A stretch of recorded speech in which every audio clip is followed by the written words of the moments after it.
তো দেখতে পাইতেছেন আপনাদেরকে নিয়ে চলে আসছি সীমান্ত এলাকার খুবই জনপ্রিয় একটি গরুর গ্রাম, যে গ্রামটিতে আপনারা সর্বোচ্চ কম দামে গরু কিনতে পারবেন। কিন্তু এই গ্রামগুলোতে আসবেন কিভাবে এইটা জানতে হলে প্লিজ দয়া করে আপনারা সম্পূর্ণ ভিডিওগুলোকে দেখবেন। দেখেন, আমি আপনাদেরকে ভালো কিছু দেখানোর চেষ্টা করি, ভালো কিছু জানানোর চেষ্টা করি।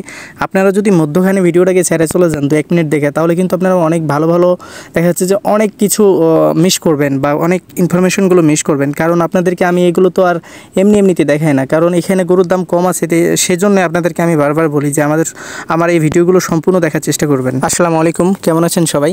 আশা করছি সবাই ভালো আছেন। আলহামদুলিল্লাহ, আমরাও ভালো আছি আপনাদের দোয়াই এবং ভালোবাসায়। তো মূলত আপনাদেরকে আজকে যে গ্রামটিতে আমি নিয়ে আসছি, এই গ্রামটি হচ্ছে কিন্তু সবচাইতে বিখ্যাত একটি গরুর গ্রাম, আর সবচাইতে কোয়ালিটিফুল গরুগুলো কিন্তু এই গ্রামের মানুষগুলো রাখে। তো এই জায়গাটির নাম কি, মূলত সেই বিষয় নিয়ে আলোচনা করব, বা এই গ্রামে কীভাবে আসবেন, এই গ্রামে এসে কীভাবে গরু কিনবেন, সেই বিষয়গুলো আপনাদেরকে আজকে আমি এই ভিডিওটির মাধ্যমে জানানোর চেষ্টা করব। ভিডিওটি খুবই ছোট, তাই বলবো যে একটু ধৈর্য সহকারে একটু ভিডিওটা যদি দেখেন, তাহলে অবশ্যই আপনারা কিছুটা হলে উপকৃত হইতে পারবেন। তো মূলত আপনাদেরকে আমি যেই গ্রামটিতে নিয়ে আসছি, এই গ্রামটির নাম হচ্ছে চারভাগীর গ্রাম, জেলা চাঁপাইনবাবগঞ্জ, উপজেলা শিবগঞ্জ। চারভাগী, দোভাগী, তিনভাগী এবং চারভাগী একদম অ্যাটাচে, মানে পাশাপাশিতে, খুবই ক্লোজে এই 3-4টা গ্রাম একসাথেই আছে। তো অবশ্যই আপনারা এই গ্রামগুলোতে আসলে কম দামে গরুগুলোকে কিনতে পারবেন। যেহেতু এটা সীমান্ত এলাকা, কিছু তো প্রসেস বা কিছু দেখা যাচ্ছে পলিসি রয়েছে, এই পলিসিগুলোকে মেনটেন করে যদি গরুগুলো কিনেন, অবশ্যই ভালো কিছু হবে বা ভালো কিছু জানতে পারবেন বা ভালো কিছু কিনতে পারবেন। আপনাদেরকে এই জানার জন্য, কেনার জন্য, বোঝার জন্য প্রথমত এই চার গ্রামের যে গরু, হচ্ছে চারভাগীর এই গ্রামটিতে আপনাকে ভিজিট করতে হবে। ভিজিট না করলে কিন্তু আপনি কোনো কিছু বুঝতে পারবেন না। দেখা যাচ্ছে যে আমি দেখাচ্ছি, আপনি আমার কথাতে ডিফেন্ডেড হবেন কেন, বা আমার কথাতে ডিফেন্ডেড হবেন না কেন? তো দুইটাই আছে, আপনি আমার কথাতে ডিফেন্ডেড হবেন, আবার হবেন না, দুই পক্ষই থাকবেন।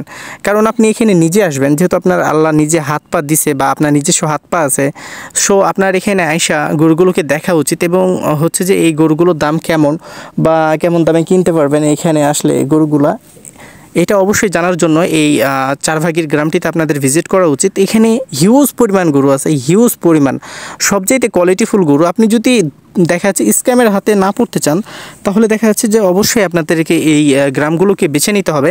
দেখেন, আপনি যে গরু কিনবেন ইনস্ট্যান্ট, এটা কিন্তু কিছু খারাপ করার সুযোগই পাবে না, বা এই গরুগুলোকে ফুলানোরও সুযোগ পাবে না, বা দেখা যাচ্ছে যে পাইপ দিয়ে যে খাবারটা মেশিনের সাহায্যে খাওয়ানো হয় বিভিন্ন জায়গাতে, যদিও এই গ্রামে নাই আলহামদুলিল্লাহ, গরুর প্রতি টর্চার করা হয় না এখন পর্যন্ত, এরকম কোনো কিছু আমাদের চোখে পড়েনি বা এরকম কোনো কিছুই করে না। তবে হ্যাঁ, এই গরুটা যদি স্থানীয় পাইকারের কাছে পড়ে, তারা কিন্তু অনেকভাবে অনেক রকম প্রসেস কিন্তু গরুর প্রতি তারা অ্যাপ্লাই করে, আর এই গ্রামের মানুষগুলো কিন্তু অ্যাপ্লাই করে না। এই গ্রামের মানুষের গরুগুলোকে যদি আপনি একটু ফুলের টুচিও দেন, তো আপনার সাথে ঝগড়া বেঁধে যাবে, কারণ এরা গরুগুলোকে নিজের সন্তানদের মতো করে পালন করে থাকে। তো আসলেই নিজের সন্তানকে তো কেউ চাইবে না যে আঘাত করুক, আপনি চাইবেন, আমি চাইবো যে নিজের সন্তানকে আঘাত করতে। তো এই গরুগুলোকে নিজের সন্তানের মতো করে আগলে নিয়ে রাখে এই মানুষগুলা হাইব্রিড খাবার, যেটা হচ্ছে যে মাছের খাবার বা যেটা হচ্ছে ফিড, সেই খাবারটাও খায় না, যে গরুগুলো কষ্ট পাবে, গরুগুলো হাঁসফাঁসায় যাবে, গরুগুলো দেখা যাচ্ছে যে মোটো হয়ে যাবে অনেক বেশি, সেজন্য এই খাবারগুলো খায় না। তাহলে দেখেন এই গ্রামের মানুষগুলো গরুগুলোকে কত যত্ন সহকারে বাঁধে। এবার আপনারা বলতে পারেন যে এই গরুগুলো 3 ফুটটা রোদে বাঁধা আছে কেন? তো দেখেন, এই গরুগুলো দেখা যাচ্ছে যে সব আবহাওয়া বা সব ওয়েদারের সাথেই এই গরুগুলো ম্যাচ করতে পারে।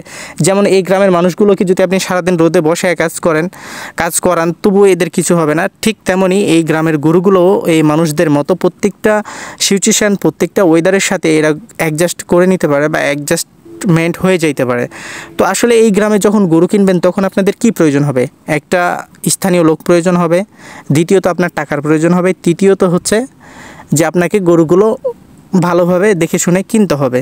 এখানে কি কোনো ধরনের প্রশাসনিক ঝামেলা আছে গরু কিনলে? আদতেই না, একদম নাই, অ্যাকচুয়াল পরিমাণ প্রশাসনিক ঝামেলা নাই। আপনি কাগজ করবেন, আপনি টোকেন নেবেন, আপনাকে তো কিছু করতে হবে না, আপনি শুধু আপনার আইডিয়াতে গরুগুলো কিনবেন। টোকেন বা দেখা যাচ্ছে যে মেম্বার চেয়ারম্যানের যেটা ছাড়পত্র, যে গরু বিক্রি করবে আপনার কাছে বা যে গরুর মালিক, সেই কিন্তু আপনাকে দিতে বাধ্য, বা সেই আপনাকে দিবে, সে দিতে বাধ্য 100তে 100%। আপনি বললেও দিবেন, না বললেও দিবে, কারণ সে জানে যে এই টোকেন ছাড়া কিন্তু গরুগুলোকে এক পাও নিয়ে যাওয়া যাবে না, গরুগুলো বিজিবিতে আটক করে ফেলবে, বিভিন্ন ধরনের প্রশ্ন করবে। তো আসলে এখানে গরু কিনলে কোনো ধরনের প্রশাসনিক ঝামেলা নাই বললেই চলে, বা নাই।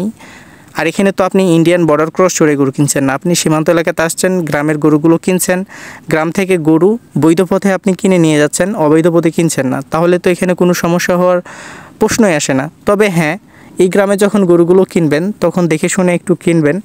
দেখা যাচ্ছে যে যেটা মনে হবে যে না ইনস্ট্যান্ট, দেখা যাচ্ছে যে মানে গরুটা কিনে হয়েছে, সেই গরুটা কেনার চেষ্টা করবেন না, বা সেই গরুটা ইনস্ট্যান্ট নিয়ে আসা হয়েছে এরকম গরু কিনবেন না। আমি যদিও জানি যে এখানে কোনো গরু আসছে না, আর আসছে না বললেও ভুল হবে, কারণ গরু আসে না বললে ভুল হবে, বর্ডার এলাকা। তার মানে বুঝতে হবে আপনাদেরকে যে বর্ডার এলাকা কিন্তু এমনিতে শান্ত থাকবে না, কিছু না কিছু তো আসবেই এই বর্ডার এলাকা দিয়া। একটা হোক, দুইটা হোক, তিনটা হোক, 10টা হোক, 20টা হোক, 5টা হোক, কেউ না কেউ তো নিয়ে আসেই। তো এই জন্যই বিজিবিতে আর কি আপনাদেরকে প্রশ্নবিদ্ধ করবে কাগজ না থাকলে। অবশ্যই আপনারা গরুগুলোকে কেনার সাথে সাথে কাগজগুলো বানানোর চেষ্টা করবেন, আই মিন হচ্ছে যে টোকেনগুলো নেওয়ার চেষ্টা করবেন। তাহলে দেখবেন ইনশাআল্লাহ আপনাদেরকে কেউ ঠেকাতে পারবে না, আর রাস্তায় কোথাও আপনি প্রশ্নবিদ্ধ হবেন না। প্রশ্নবিদ্ধ হওয়া বলতে দুইটা জায়গাতে আমাদের প্রশ্নবিদ্ধ হবেন, কারণ আমাদের চাঁপাইনবাবগঞ্জে দুইটা জায়গাতে চেকপোস্ট আছে। কোথায় কোথায় আছে এটা কিন্তু আমি বলবো না, তবে দুইটা জায়গাতে চেকপোস্ট আছে। এই দুইটা জায়গা আপনারা যদি পার হয়ে যান তাহলে ইনশাআল্লাহ আপনাদের আর কোনো সমস্যা হবে না। কারণ কেন বলবো না যে চেকপোস্ট কোথায় আছে, কারণ এটা কিন্তু সিস্টেমের বাইরে চলে যায়। যারা আর কি খারাপ কাজগুলো করে তারা কিন্তু জেনে যাবে যে এখানে চেকপোস্ট আছে, তারা কিন্তু অন্য পথ দিয়ে যাওয়া শুরু করবে। সো এটা কিন্তু আমার বলা ঠিক হবে না। আমাদের চাঁপাইনবাবগঞ্জে চেকপোস্ট আছে, এটা কোথায় আছে আমি এটা বলবো না। তবে যারা খারাপ কিছু করে তাদের সাথে খারাপ কিছু হবে, যারা ভালো কিছু করে তাদের সাথে ভালো কিছুই হবে।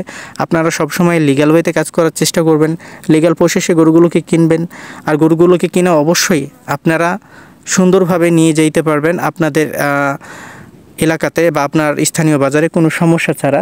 আমি যেভাবে বলে দিয়েছি এভাবে গরুগুলোকে কিনবেন। আমি আবারও রিঅ্যাপ্লাই করতেছি, এখানে ইন্ডিয়ান চোরাই গরু পাবেন না, যদিও থাকে সেটা আপনি কিনবেন না।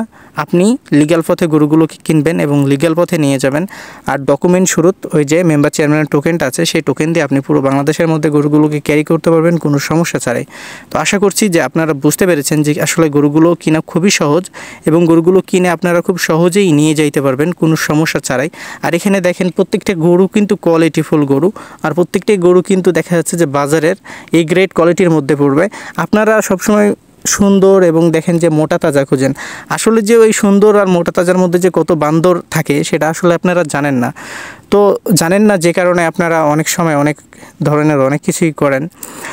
তো বর্তমান সমাজে গরুর দাম অনেক এক্সপেন্সিভ, গরুর দাম অনেক বাড়ছে, বা ভবিষ্যতে আরও বাড়বে, যেহেতু সামনে ঈদ আছে, ঈদে আরও গরুর দাম বাড়বে। আপনারা এখন না আসেন, ইন ফিউচার যদি আসেন তো খারাপ হয় না। এই চাররশিয়ার গ্রামে কীভাবে আসবেন? এই গ্রামে আসার জন্য প্রথমত আমাকে চাইলে কল করতে পারেন। আমার নাম্বারটি হচ্ছে 01716054375। এটি হচ্ছে আমার ইমো নাম্বার। অফলাইন অনলাইন দুভাবেই কল করতে পারেন। এই গ্রামে যেভাবে আসবেন, প্রথমে চাঁপাইনবাবগঞ্জ আসবেন, চাঁপাইনবাবগঞ্জ আসার পরে বিশ্ব রোডে নামবেন, বিশ্ব রোডে নামার পরে শিখগঞ্জ আসবেন, শিখগঞ্জে আসার পরে যে কোনো একটা রিজার্ভ গাড়ি নিয়ে বলবেন যে চারভাগীর গ্রামে যাবেন।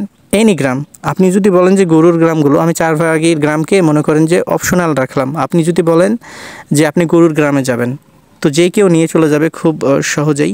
তো আশা করছি বুঝতে পেরেছেন আপনারা কীভাবে গরুগুলো কিনতে আসবেন।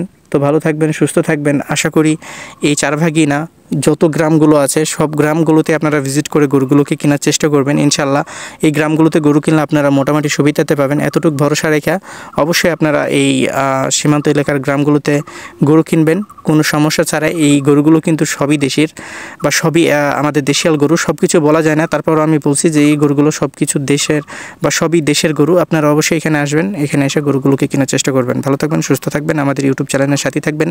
যেভাবে সাপোর্ট করছেন ইনশাল্লাহ এভাবে সাপোর্ট করে যাবেন। ইনশাল্লাহ আপনাদের মাধ্যমে আমরা ভালো কিছু করার চেষ্টা করব।